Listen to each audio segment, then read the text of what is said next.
Hello friends, welcome to Radhakrishna recipes.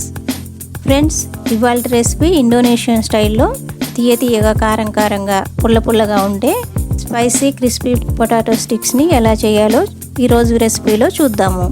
దీనికోసం masala preparation కూడా డిఫరెంట్గా ఉంటుంది.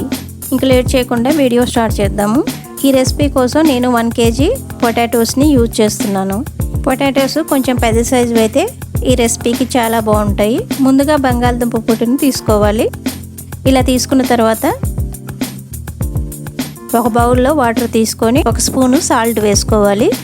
ఇలా సాల్ట్ వేసుకున్న వాటర్లో మనం పొట్టు తీసుకున్న బంగాళదుంపను వేసుకొని 1కి 2 సార్లు క్లీన్ చేసుకోవాలి. సాల్ట్ వాటర్లో వేసుకోవటం వలన పొటాటోస్ కలర్ చేంజ్ కాకుండా ఉంటాయి.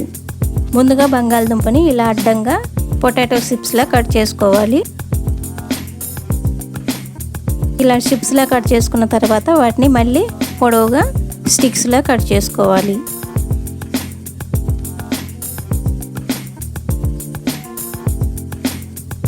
ముక్కలు మరీ సన్నగా లేకుండా చూసుకోండి.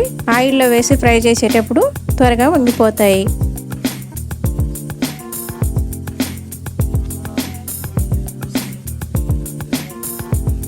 ఇలా కట్ చేసుకున్న ముక్కలన్నిటిని సాల్ట్ వాటర్లో వేసుకోవాలి. వీటికి ఉండే పిండి అంత పోయేంత వరకు క్లీన్ చేసుకోవాలి. వాటర్ క్లియర్గా కనిపించేంత వరకు ఈ ముక్కల్ని కడిగి వేసుకోవాలి. ఇలా స్టైనర్లో వడగట్టుకొని వాటర్లో వేసుకొని వాటర్ క్లియర్గా కనిపించేంత వరకు ముక్కల్ని కడుక్కోవాలి. ఇలా వాటర్ క్లియర్గా కనిపించేంత వరకు ముక్కల్ని కడిగేసుకోవాలి.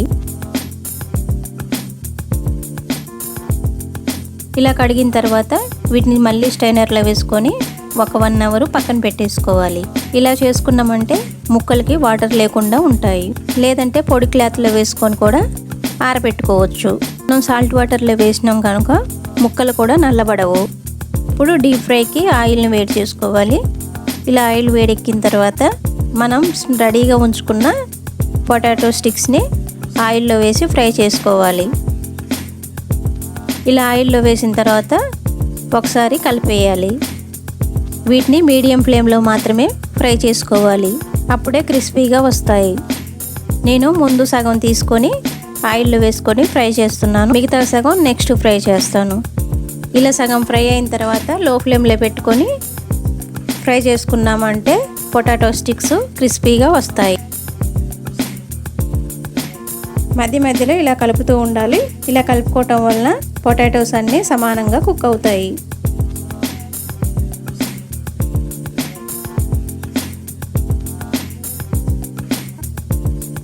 ఇలా క్రిస్పీగా వచ్చేంత వరకు ఫ్రై చేసుకున్న తర్వాత వీటిని ప్లేట్లోకి తీసుకోవాలి.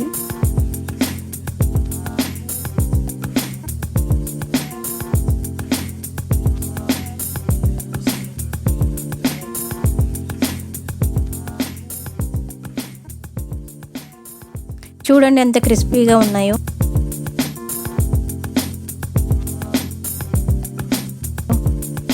ఇలాగే మిగతా సగం కూడా ఫ్రై చేసుకొని ప్లేట్లోకి తీసుకోవాలి.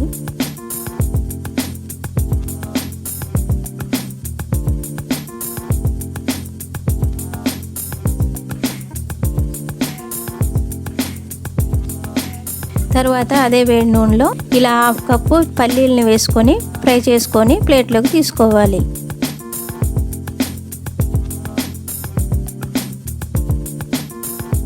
ఇలా కరివేపాకును కూడా వేసుకొని ఫ్రై చేసుకొని ప్లేట్లోకి తీసుకోవాలి. ఇప్పుడు వీటిని పక్కన పెట్టి మసాలాని రెడీ చేసుకుందాము. ఇప్పుడు ఒక మిక్సీ జార్ తీసుకొని 4 వెల్లుల్లి రెబ్బల్ని తీసుకోవాలి. 1 ఇంచు అల్లం ముక్కను తీసుకోవాలి.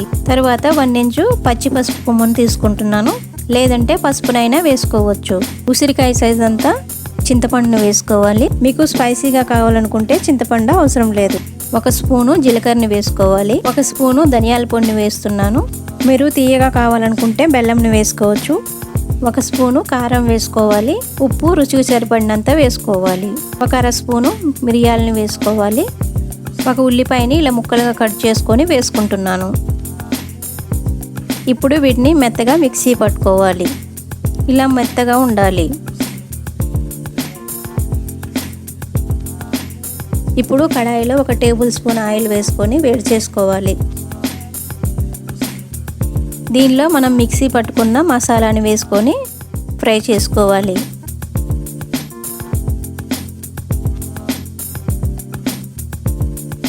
ఇలా ఫ్రై అయ్యేంత వరకు ఫ్రై చేసుకొని ఇప్పుడు మనం రెడీగా చేసి పెట్టుకున్న పొటాటో స్టిక్స్ని వేసుకొని బాగా మిక్స్ చేసుకోవాలి. వీటికి మసాలా అంతా పట్టేంత వరకు కూడా కలుపుకోవాలి. ఇప్పుడు మనం ముందుగా ఫ్రై చేసి పెట్టుకున్న పల్లీలు, కరివేపాకును కూడా వేసుకొని బాగా కలుపుకోవాలి. ఫస్ట్ కొంచెం మెత్తపడినట్టు అనిపిస్తాయి. ఇలాగే కొంచెం ఫ్రై చేస్తూ ఉంటే క్రిస్పీగా వస్తాయి. ఇలా పొడి పొడిగా వచ్చేంత వరకు కూడా లో ఫ్లేమ్లో పెట్టుకొని ఫ్రై చేసుకోవాలి. ఇలా విరిసినమంటే క్రిస్పీగా ఉండాలి. అంతే, ఎంతో టేస్టీగా ఉండే crispy potato sticks ready. Friends, ఈ వీడియో మీకు నచ్చిందా? నచ్చినట్లయితే మన ఛానల్ని సబ్స్క్రైబ్ చేసుకోండి. సబ్స్క్రైబ్ చేసుకున్నాక పక్కనే బెల్ బటన్ ఉంటుంది. దాన్ని క్లిక్ చేసినట్లయితే నేను చేసే కొత్త వీడియోస్ నోటిఫికేషన్ మీకు వెంటనే వస్తుంది. అలాగే లైక్ చేయండి, మీ ఫ్రెండ్స్కి, రిలేటివ్స్కి షేర్ చేయండి. Thank you for watching.